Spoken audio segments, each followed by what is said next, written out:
de cabildos indígenas y siempre ha sido un luchador de la causa indígena, razón por la cual se encuentra, además ha tenido cargo de gobernador dentro de su cabildo, y también y sobre todo un luchador porque se visibilicen los procesos indígenas que se llevan a cabo en el país y no solamente en el norte del Cauca. Muchísimo gusto, don Feliciano Valencia. Yo lo dejo en este momento con el auditorio. Tenemos 40 minutos.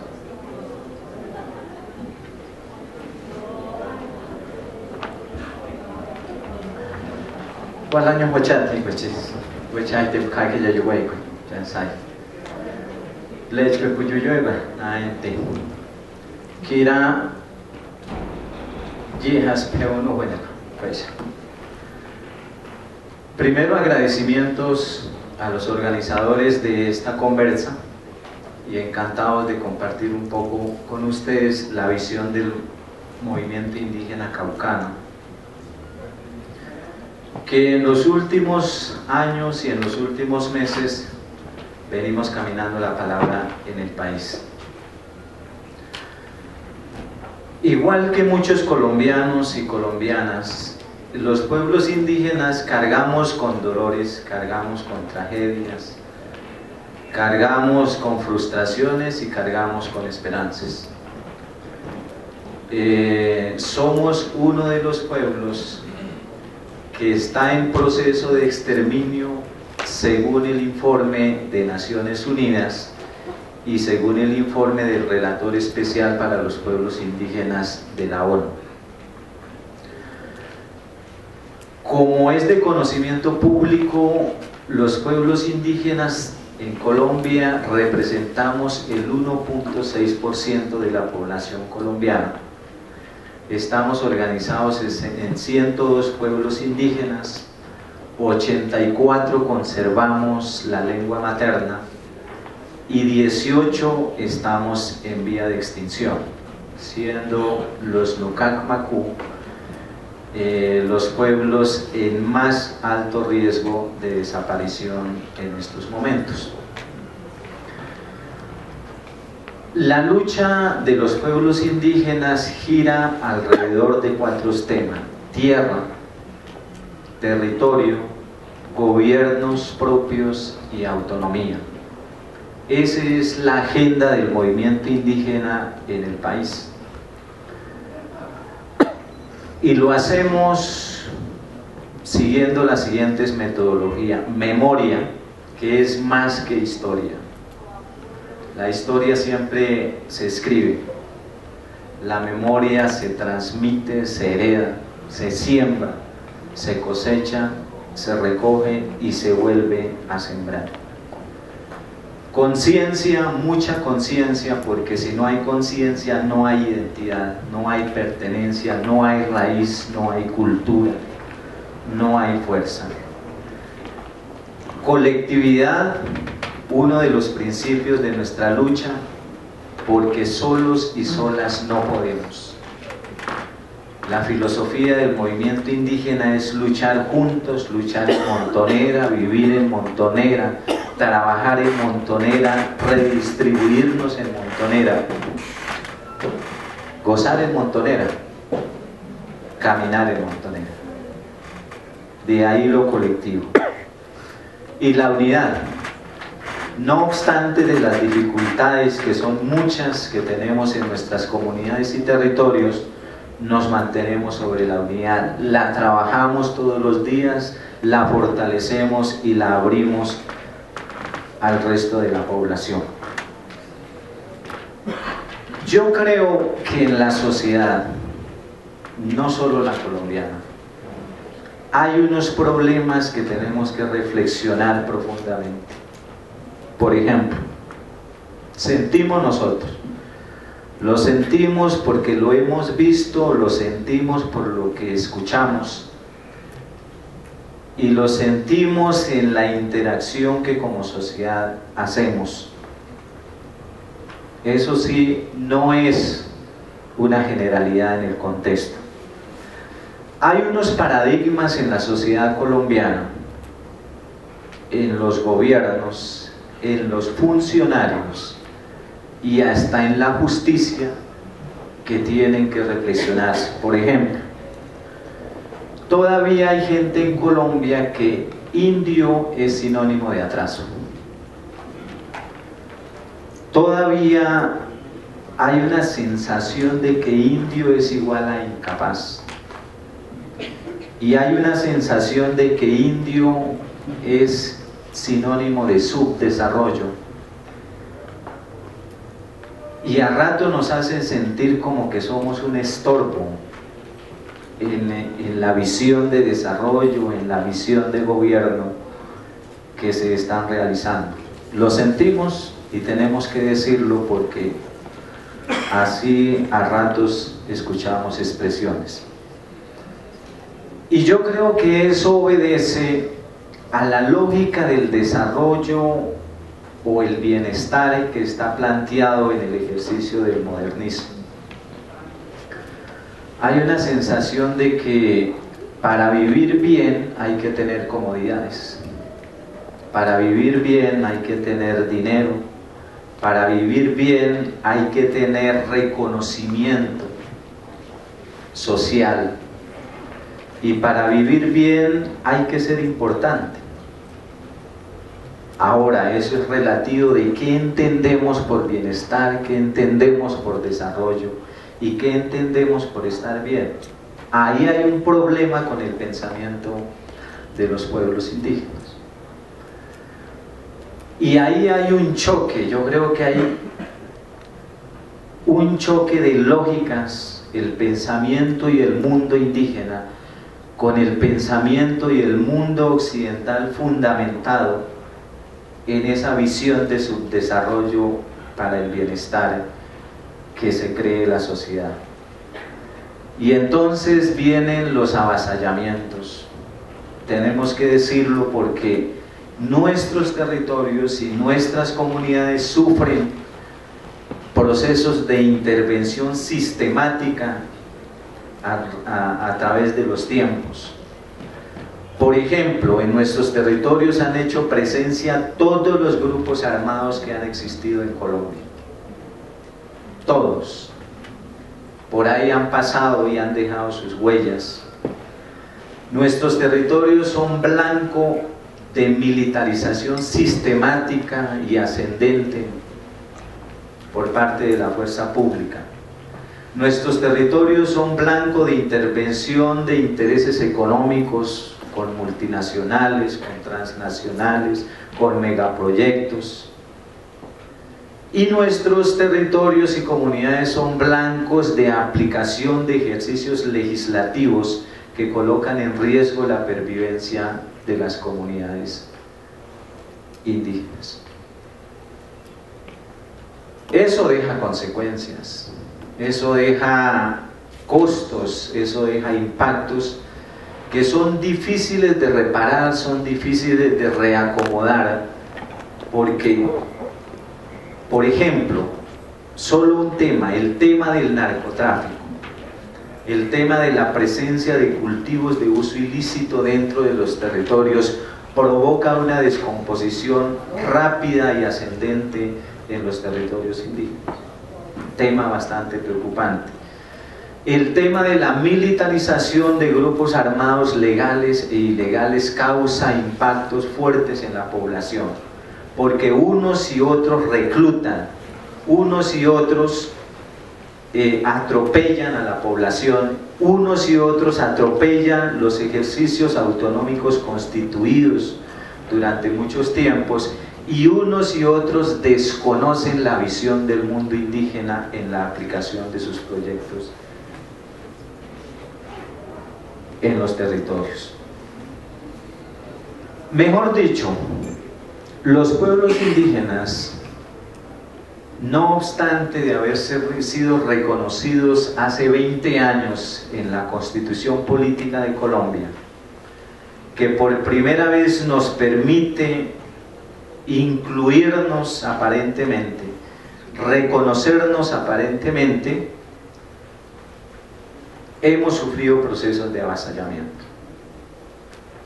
¿Por qué? Porque esos derechos y ese articulado normativo establecido en la Constitución política no se ha desarrollado, no se cumple, no se garantiza. Si miramos en estos 20 años, no ha habido un artículo de la Constitución política que se haya desarrollado en función de garantizar los derechos establecidos en la norma colombiana. Al contrario, va en deprimento, y los ejercicios que en este momento está haciendo con la reforma del Código Minero, con el tema del desarrollo rural, con el tema de las locomotoras, lo que está es incrementando ese desconocimiento y exterminio de esos derechos que están consignados en la Constitución Política de Colombia. Entonces nos preguntamos, ¿derechos para qué nos reconocieron en la Constitución?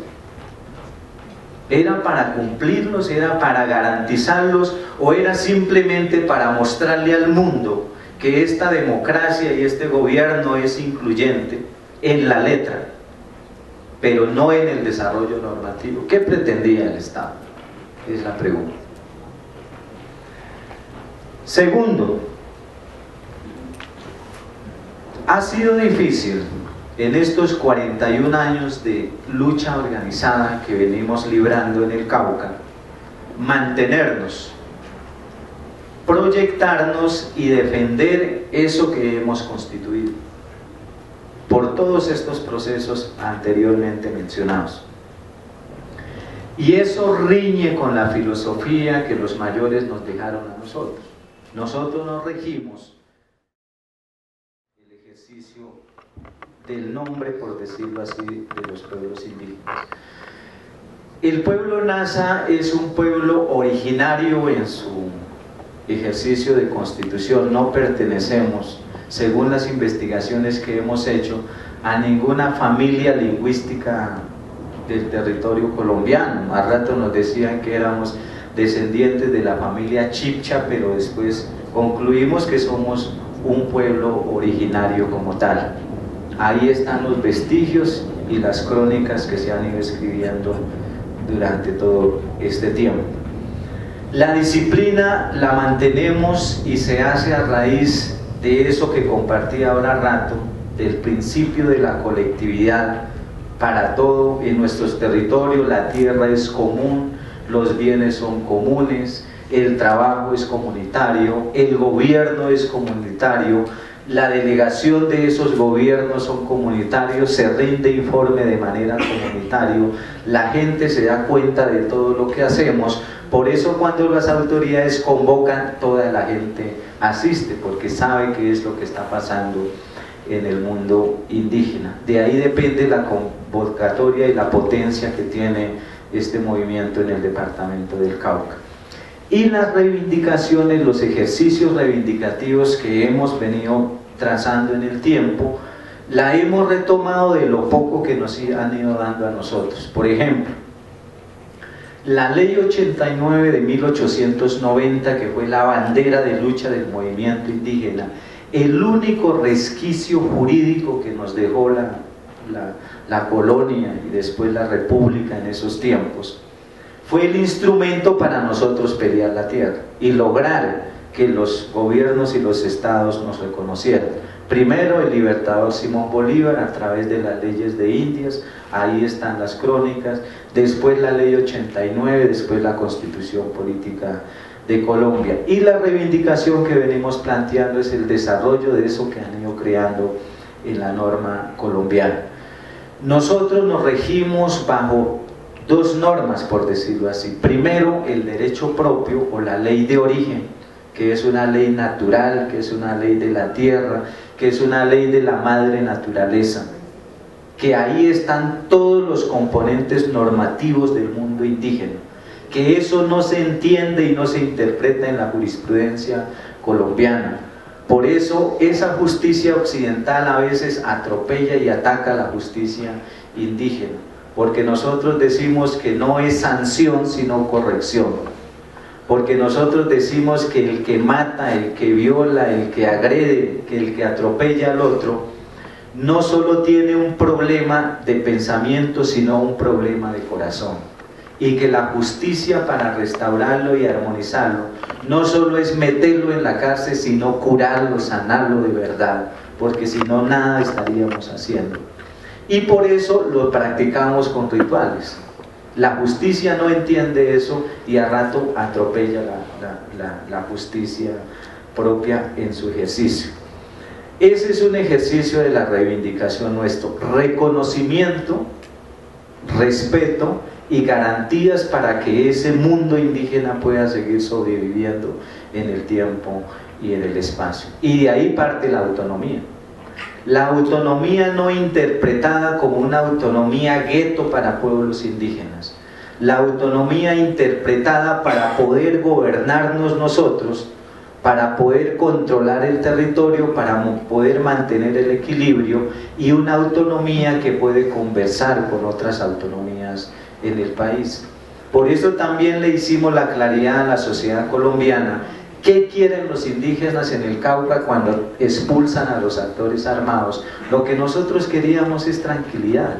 Nos cansamos de la guerra, nos cansamos de que los indios lo lleven para la guerra, nos cansamos de que recluten indios para que maten indios y para que maten otros colombianos. Nos cansamos de que pongan campos minados y nuestros indios, cuando salgan a trabajar, caigan en esos campos minados. Nos cansamos que los actores armados violen a nuestras mujeres, las dejen embarazadas, queden los hijos y que después se forme un problema social en las comunidades. Nos cansamos de estar viviendo en medio de la guerra, en medio de los tiros. Nos cansamos de que esos niños, en vez de estudiar, tengan que mantenerse debajo de los pupitres para no dejarse alcanzar de las balas por parte de la confrontación armada. Nos cansamos de atropello, nos cansamos de que nos crean que nosotros somos base social de proyectos que no han compartido ni nos han preguntado a nosotros. Por eso hicimos lo que hicimos, por eso dijimos no más. Si nos van a matar y nos van a seguir, pues nos atravesamos a la guerra y nos atravesamos a la fuerza pública y nos atravesamos a la guerrilla. Claro, hemos pagado un costo muy alto que no sale por las noticias.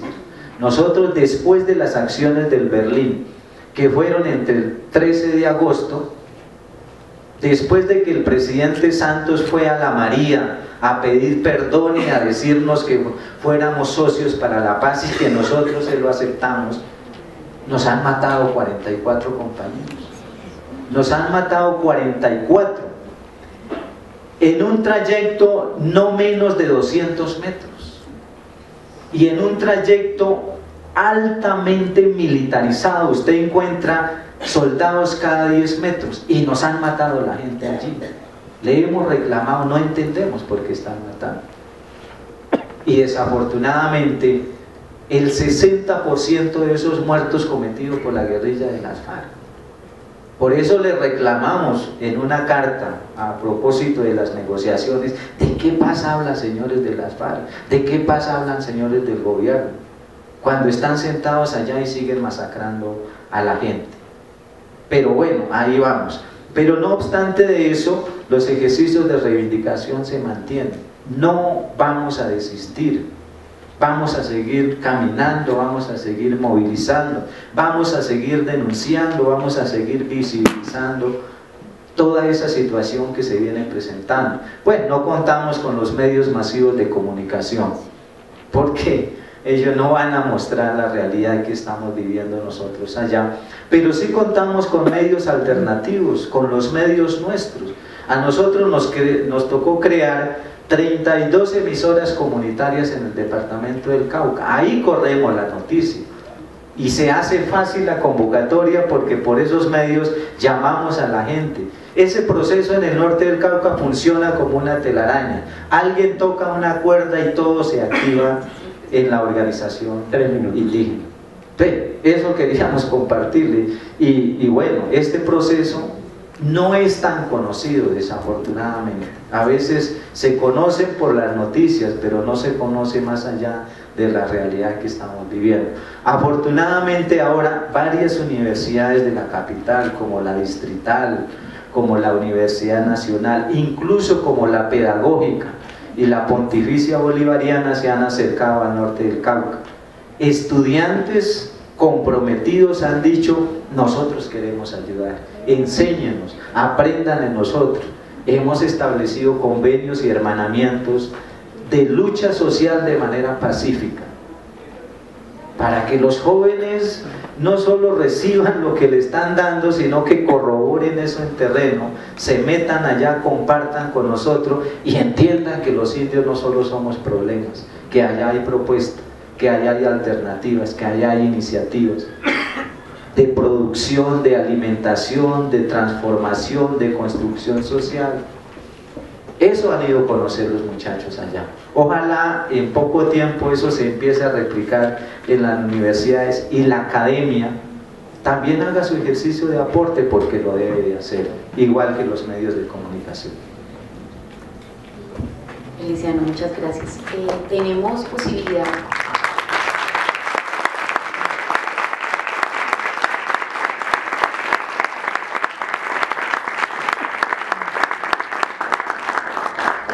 Solamente la posibilidad de permitir dos preguntas. Tengo una y tengo dos. Me hubiese gustado. Tengo tres. Tres preguntas. Bueno, primero que todo, para decirle al compañero Feliciano de que nosotros...